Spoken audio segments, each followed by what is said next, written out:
나라가 참으로 어지럽고 혼란스러운 한 주였을 것입니다.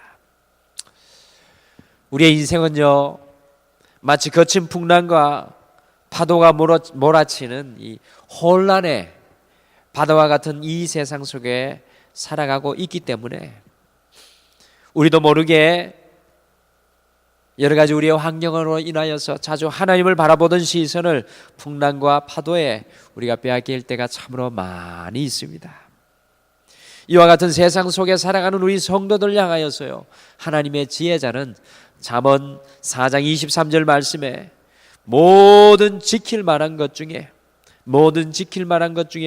더욱 내 마음을 지키라, 생명의 근원이 이에서 남이니라 라고 말씀하였습니다.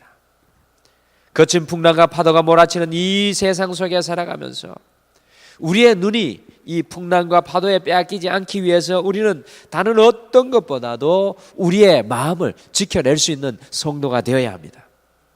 왜냐하면 우리의 마음이 바로 생명의 원천이기 때문입니다. 오늘 이 아침에는 풍랑과 파도가 몰아치는 혼돈한 바다와 같은 이 세상 속에 살아가는 우리에게 쉽게 찾아올 수 있는 마음의 병들을 성경을 통해서 함께 좀 살펴보시도록 하겠습니다. 그래서 오늘 말씀의 제목이 성도가 이겨내야 할 세 가지 마음입니다. 성도가 이겨내야 할 세 가지 마음입니다. 이 세상을 살아가는 우리에게 어떤 마음의 병들이 하나님을 바라보는 우리의 시선을 빼앗아가고 우리의 삶을 어둡게 만드는 것일까요? 우리는 과연 어떤 마음의 병들로부터 우리의 마음을 지켜야 하며 우리가 이겨내야 할 마음의 병들은 무엇일까요? 첫 번째, 우리가 이겨내야 할 마음의 병은 낙심의 병입니다. 우리가 이겨내야 할 우리의 마음의 병은 낙심의 병입니다. 오늘 우리가 함께 읽은 18장 1절 말씀에 보시면 예수께서 그들에게 항상 기도하고 낙심하지 말아야 할 것을 비유로 말씀하여라고 오늘 비유의 말씀을 시작하고 있습니다. 오늘 예수님께서는 가부와 재판장을 이야기하시면서 특별히 낙심하지 말 것을 제자들에게 가르쳐주고 계십니다. 어떤 마을에 하나님도 사람도 그 어느 무엇도 두려워하지 않는 이 교만하여 자기밖에 모르는 재판관이 있었습니다. 그런데 같은 마을에 아무런 힘이 없고 모든 사람보다 더욱 소외되어 있는 아주 보잘것없는 과부가 나오는데요, 그 완악하고 강팍하고 자기밖에 모르는 재판관을 이 과부가 오늘 말씀에 보면 굴복시키고 있습니다. 아주 놀라운 이야기를 오늘 우리 예수님께서 제자들에게 들려주고 계십니다. 2000년 전입니다. 오늘날로 보시면 안 돼. 2000년 전의 이야기입니다. 어떻게 이 과부가 재판장을 이기고 굴복을 시킵니까? 바로 낙심하지 않는 마음이었습니다. 여러분들, 낙심하다라는 말의 원어적 의미는 마음을 잃어버린다라는 그런 의미입니다. 다른 말로 하면 마음을 잃어버렸기 때문에 포기하는 것이요, 자포자기하는 것을 말하는 것입니다.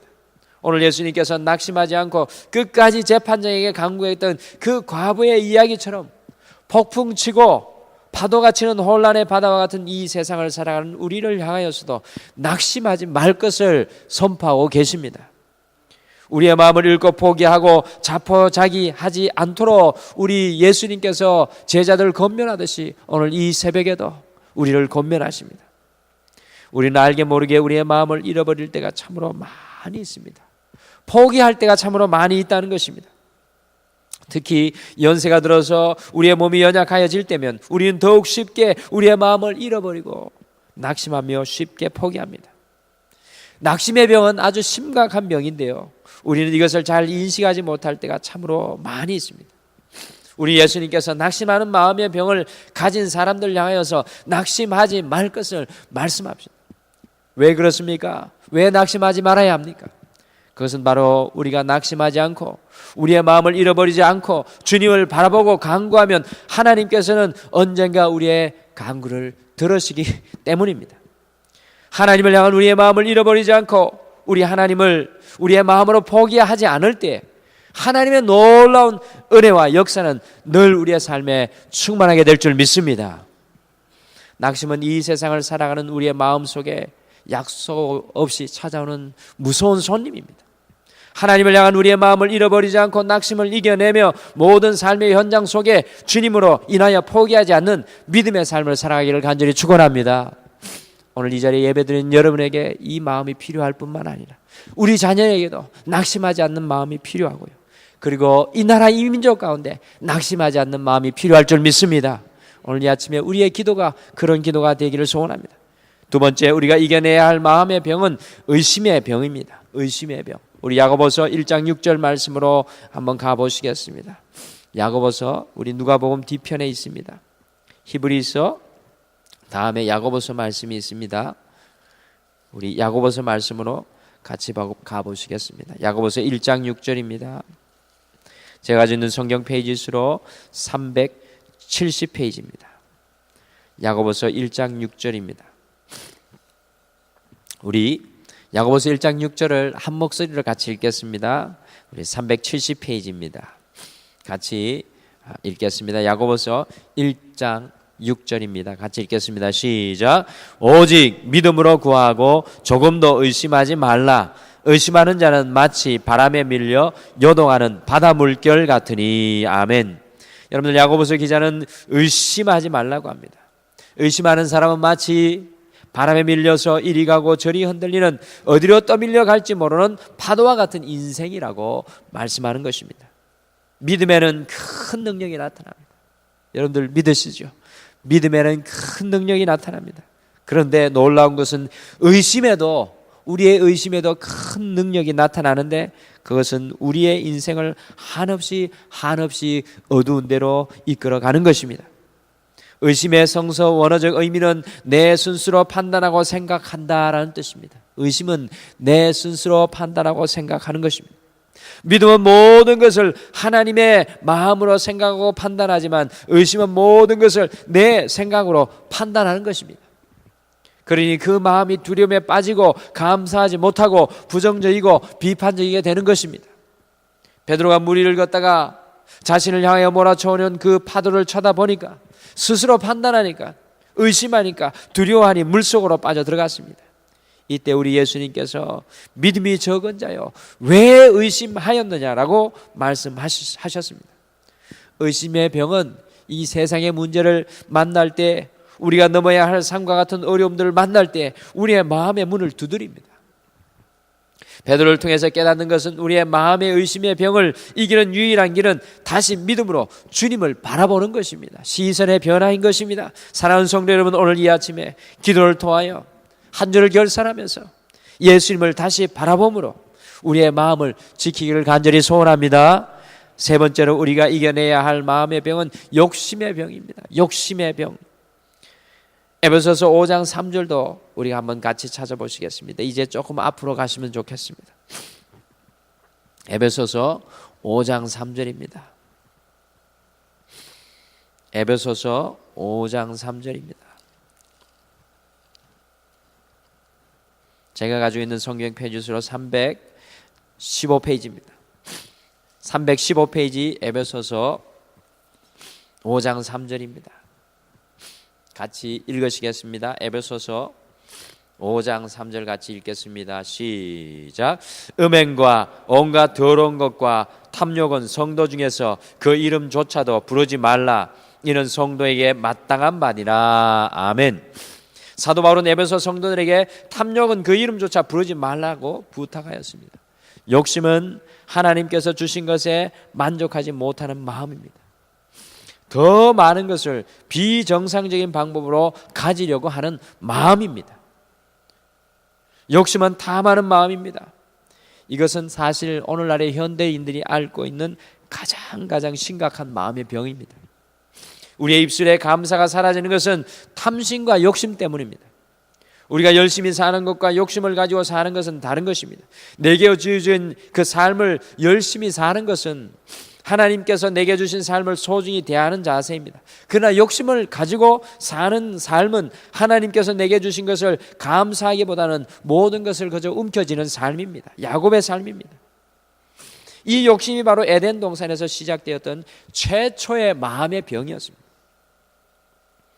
야고보서 1장 14절과 15절은 탐심의 이 무서운 말로를 보여주고 있습니다. 제가 읽어드리겠습니다. 야고보서 1장 14절 15절. 오직 각 사람이 시험을 받는 것은 자기 욕심에 끌려 미혹됨이니 욕심이 잉태한 적 죄를 낳고 죄가 장성한 적 사망을 낳느니라. 아멘. 우리가 욕심을 우리의 마음에 맞아들여서 품게 되면 이것이 우리의 마음속에 죄로 자라가게 됩니다. 그리고 더 나아가 우리가 욕심에서 자란 죄를 우리의 마음속에 품게 되면 그것은 사망에 이르게 되는 무서운 결과를 낳게 된다는 것입니다. 성도는 욕심의 마음이 아니라 늘 감사의 마음을 품고 살아가는 사람인 줄 믿습니다. 욕심을 품은 우리의 마음이 하나님을 향한 감사의 마음을 품을 수 있도록 오늘 이 아침에 함께 기도하고 특별히 하나님께서 베풀어 주신 감사의 은혜를 묵상하는 오늘 이 한 주를 결산하는 토요일 아침 되기를 간절히 소원합니다. 풍랑과 파도치는 혼란의 바닷속에 살아가는 우리에게 낙심의 마음의 병과 의심의 마음의 병 그리고 욕심의 마음의 병은 늘 예고치 않게 찾아오는 무서운 마음의 병들입니다. 이러한 것에서 우리의 마음이 빼앗기지 않고 더욱 온전히 주님을 바라봄으로 낙심, 의심, 욕심의 마음을 이기고 살아가는 우리 모두가 되기를 간절히 소원합니다. 우리 다 같이 기도하시겠습니다. 하나님 아버지 참으로 감사합니다. 오늘 이 아침에도 주님의 전에 이 첫 시간 한 주를 결산하며 주님 앞에 무릎 꿇게 하여 주심을 감사합니다. 혹시 지난 한 주간 살아가면서 낙심하지는 않았습니까? 낙심의 마음은 우리의 마음을 잃어버리는 것, 곧 주님을 향하여 나아갈 그 마음조차 잃어버리는 것인 줄 믿습니다.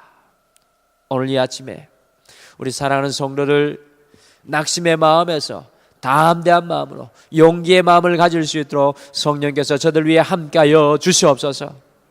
주님, 우리의 인생은 우리가 의심하게 합니다. 의심의 언어를 쏟아놓게 합니다. 그러나 믿음의 사람은 풍랑과 바람이 이는 그 순간에도 의심이 아니라 주님을 믿음으로 바라볼 수 있는 사람인 줄 믿습니다. 의심하는 환경에서 벗어나 오늘 이 아침에도 믿음의 언어로 주님 앞에 기도하게 도와주시옵소서. 주님, 우리의 마음 가운데 때로는 우리 자신도 알지 못하게 욕심의 마음이 들어와 있고 탐심의 마음이 들어와 있을 때가 참으로 많이 있습니다. 오늘 이 아침에 그것들을 회개하며 주님 앞에 내려놓게 도와주시옵소서. 지금 이 순간 내게 주신 주님의 그 은혜에 감사할 수 있는 오늘 이 새벽과 오늘 이 하루가 되게 여호와께서 인도하여 주시옵소서. 이 나라 이 민족이 어지럽습니다. 주의 능력의 손이 함께하여 주셔서 우리 모든 국민들의 낙심한 마음을 위로하여 주시고 그들의 삶 가운데 정말로 능력과 용기로 살아갈 수 있도록 주님 함께하여 주시옵소서. 감사드리며 예수님의 이름으로 기도드립니다. 아멘.